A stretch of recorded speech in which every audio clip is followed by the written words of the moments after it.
कर्ण पिशाचिनी का श्राप। गांव के एक कोने में एक पुराना और घना जंगल था, जहां लोग जाने से डरते थे। इस जंगल के बारे में कई कहानियां प्रचलित थीं, लेकिन सबसे खतरनाक और डरावनी कहानी थी कर्ण पिशाचिनी की। कहते हैं, इस पिशाचिनी का वास इसी जंगल में था और जो भी उसकी आवाज सुन लेता वह उसके जाल में फंस जाता था। रामू, गांव का एक नौजवान, इन कहानियों पर कभी यकीन नहीं करता था। उसने हमेशा इन्हें बकवास समझा और दोस्तों के बीच इसका मजाक उड़ाया करता था।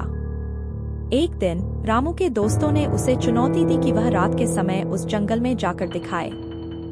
रामू, जो खुद को बहुत बहादुर समझता था, ने बिना सोचे समझे इस चुनौती को स्वीकार कर लिया।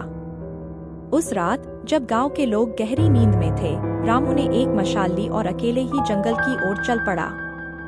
जंगल के किनारे पहुंचते ही उसने महसूस किया कि वहां की हवा में एक अजीब सी ठंडक थी जो उसकी हड्डियों तक को कंपा रही थी।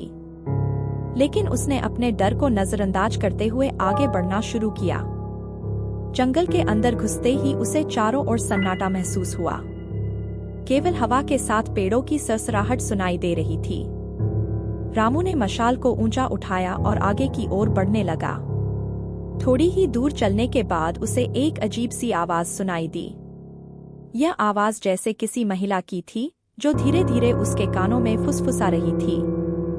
रामू ने सोचा कि यह उसके दिमाग का खेल हो सकता है, लेकिन जैसे ही उसने ध्यान से सुना, वह आवाज स्पष्ट होने लगी।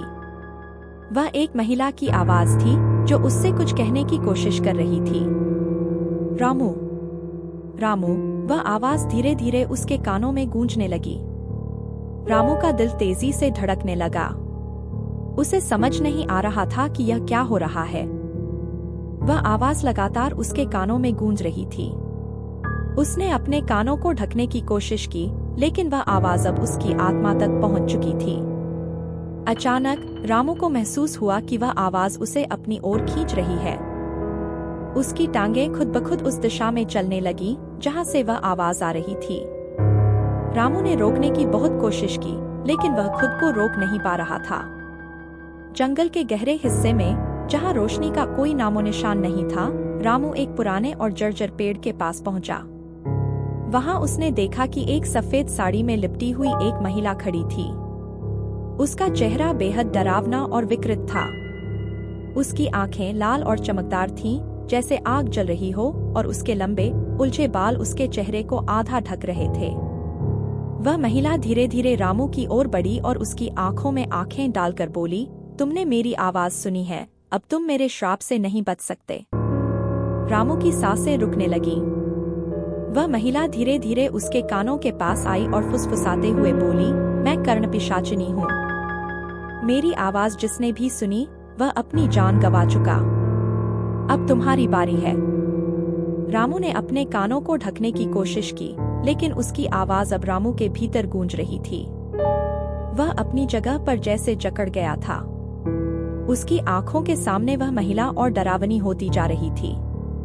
उसने रामू के कानों में धीरे से कुछ कहा और रामू की आंखें फटी की फटी रह गईं। कर्ण पिशाचिनी ने उससे कहा, अब तुम भी मेरे जैसे हो जाओगे। तुम्हारी आत्मा अब मेरे वश में है। तुम यहाँ से कभी नहीं निकल पाओगे। रामू ने चीखने की कोशिश की, लेकिन उसकी आवाज गले में ही घुट गई। कर्ण पिशाचिनी ने अपनी लंबी नाखूनों वाली उंगलियों से रामू के कानों को छुआ और रामू को लगा जैसे उसकी आत्मा शरीर से बाहर खींची जा रही हो। उसके चेहरे पर दर्द और आतंक के भाव स्पष्ट थे। अचानक रामू ने महसूस किया कि उसका शरीर उसे छोड़ रहा है। उसके कानों से खून बहने लगा और वह दर्द से कराह उठा। उसकी आंखों के सामने सब कुछ धुंधला होने लगा और उसे लगा कि वह बेहोश हो रहा है। जब वह दोबारा होश में आया तो वह गांव के बाहर खेतों में पड़ा हुआ था। लेकिन रामू अब पहले जैसा नहीं था। उसके कानों से अब भी खून रिस रहा था और उसकी आंखें अब भी डर से फटी हुई थीं। वह बोलने की कोशिश कर रहा था, लेकिन उसकी आवाज जैसे खो चुकी थी।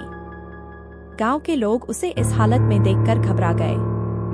उन्होंने उसे उठाकर घर तक पहुंचाया, लेकिन रामू की हालत दिन ब दिन बिगड़ती गई। वह किसी से बात नहीं कर पाता था और उसकी आंखों में हमेशा डर और आतंक छाया रहता था। कुछ ही दिनों बाद रामू ने एक रात अपनी जान दे दी। लोग कहते हैं कि उसकी आत्मा अब उस कर्ण पिशाचिनी के साथ उसी जंगल में भटक रही है। अब उस जंगल में कोई भी जाने की हिम्मत नहीं करता, क्योंकि वे जानते हैं कि अगर किसी ने कर्ण पिशाचिनी की आवाज सुन ली तो उसकी आत्मा कभी वापस नहीं लौटेगी। अगर यह कहानी आपको डरा गई है तो हमारे चैनल को सब्सक्राइब करना न भूलें, इस वीडियो को लाइक करें और कमेंट्स में बताएं कि आपने कभी ऐसी भयानक घटनाओं का सामना किया है या नहीं। और हाँ, इसे अपने दोस्तों के साथ शेयर करें ताकि वे भी इस डरावनी कहानी का अनुभव कर सकें।